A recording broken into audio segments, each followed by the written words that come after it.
कमाने वाली बहू की कहानी। मैं और मेरे पतिदेव एक छोटे से गांव में रहते थे।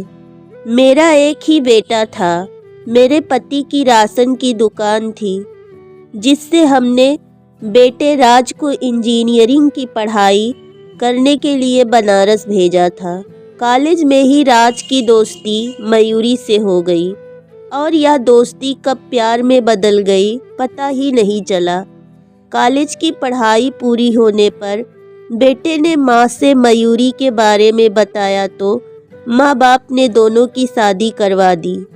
मयूरी भी आते ही पूरे परिवार की जिम्मेदारी संभाल ली थी। शादी के कुछ महीने बाद ही बेटे ने पुणे में एक कंपनी में इंजीनियर की पोस्ट पर नौकरी ज्वाइन कर ली।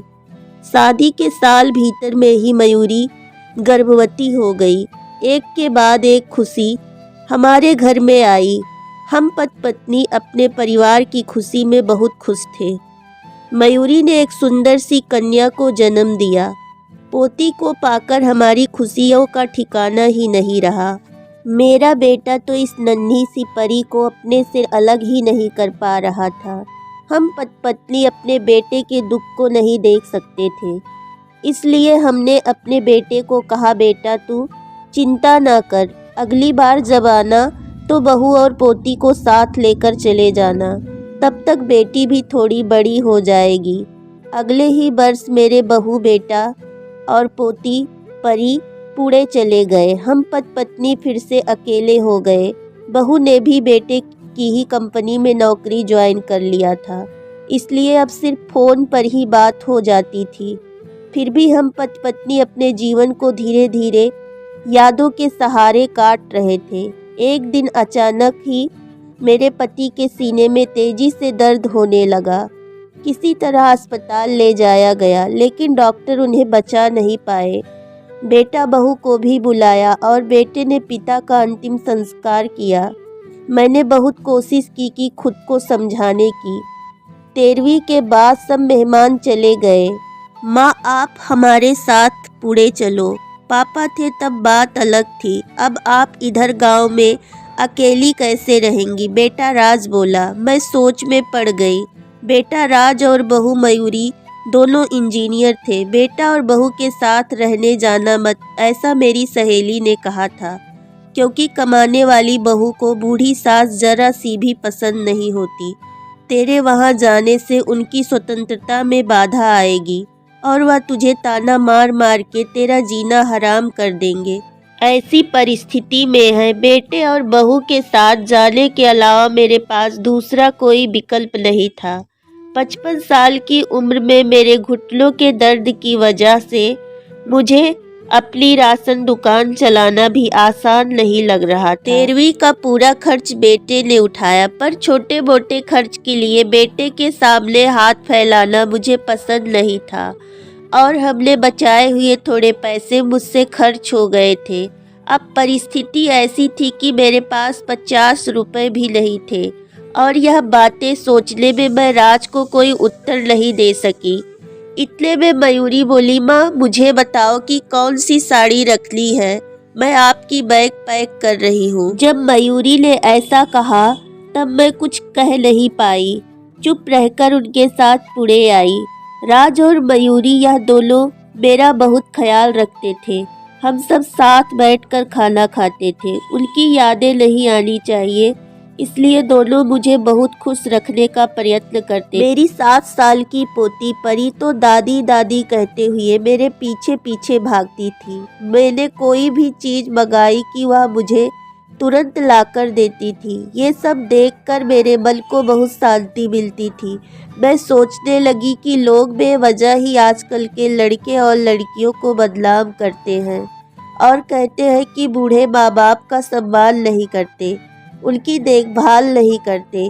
खासकर बहू कमाने वाली होगी तो सास को ठोकरों पर रखेगी। लेकिन मैंने देखा कि ये सारी सिर्फ बातें थी। हर उंगली की तरह हर बहू सेम नहीं होती। आज सब ने बाहर घूमने का प्लान बनाया था। हम सब मॉल में गए। उधर घूमते घूमते राज और मयूरी एक दुकान में कुछ खरीदने के लिए रुके। मैं और परी थोड़ा आगे गए। आइसक्रीम की दुकान देखते ही परी बोली, दादी मुझे आइसक्रीम खानी है। मेरे ऊपर जैसे बिजली ही गिरी, क्योंकि मेरे पास तो पैसे ही नहीं थे। दिन में कभी मुझे पैसे की ज़रूरत नहीं पड़ी। अभी क्या करें? मेरा उदास चेहरा देखकर परी वापस बोली, ले दो ना प्लीज। माफ कर बेटी, मेरी पर्स मैं घर पर भूल गई। मेरे ऐसे बोलते ही परी मेरी तरफ एक अलग नज़रों से देखने लगी। उसको लगा कि आइसक्रीम लेने नहीं है, इसीलिए दादी बहाने बना रही। पर मैं क्या कर सकती थी? मुझे खुद ही शर्म आ रही थी। मैं कैसी दादी हूँ जो अपनी पोती को आइसक्रीम भी नहीं लेके दे सकती। हमने बाहर ही खाना खाया। मयूरी ने मेरे पसंद की काजू मसाले की सब्जी ऑर्डर की थी, पर मुझे वह पसंद नहीं आ रही थी। घर आने के बाद सबने थोड़ी देर टीवी देखी।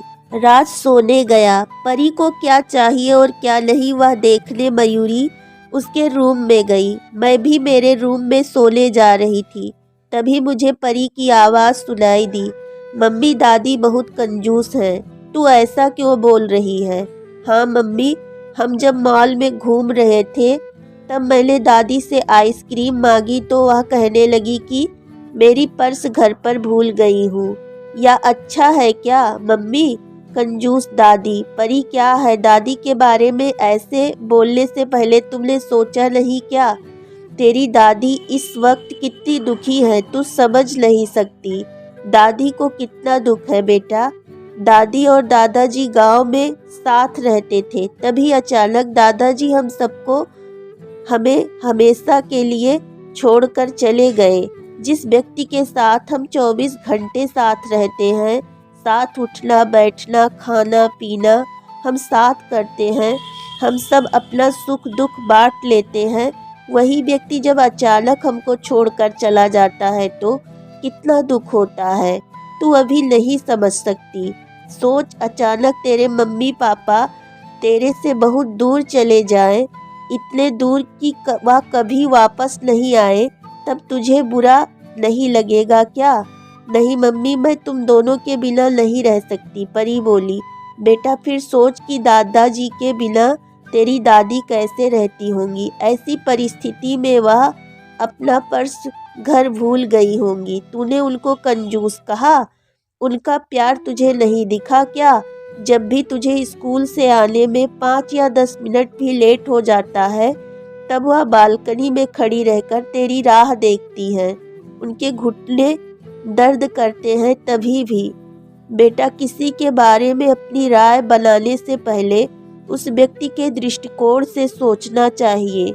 यह बातें सुनकर मुझे मेरी बहू पर बहुत अभिमान हुआ। उसकी जगह मैं रहती तो कदापि मैं मेरे बच्चे को इतने अच्छे से समझा नहीं पाती। दूसरे दिन सुबह राज ऑफिस गया और परी स्कूल। मयूरी ऑफिस जाते जाते मेरे हाथ में कुछ पैसे देने लगी। ये क्या है बेटा, मुझे पैसे की क्या ज़रूरत है? मैं बोली। माँ, किसको कब पैसों की ज़रूरत पड़ जाए कह नहीं सकते। आप मंदिर जाते हो, कभी दान पेटी में डालो। कभी परी कोई चीज़ के लिए जिद की तो आप उसे वह चीज़ ले देना। पर बेटा, माँ, जब यही पैसे राज ने आपको दिए होते तो आप लेने से मना किया होता क्या?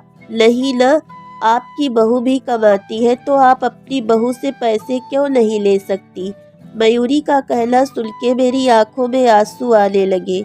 जो मेरा बेटा नहीं समझ सका वह मेरी बहू ने समझा। मेरी बहू जैसी बहू सबको मिले। मैंने भगवान से प्रार्थना की ऐसी बहू मुझे हर जन्म मिले। लोग बिना कारण ही कुछ कमाती बहुओं का दुर्व्यवहार देखकर सब कमाती हुई बहुओं को दोष देते हैं। कुछ बहुएं मयूरी जैसी समझदार, सुलझी और बड़ों का आदर करने वाली होती हैं। दोस्तों, यह कहानी अगर आप सभी को अच्छी लगी हो तो हमारे चैनल को लाइक, सब्सक्राइब और शेयर करें। वीडियो देखने के लिए आप सभी का बहुत बहुत धन्यवाद।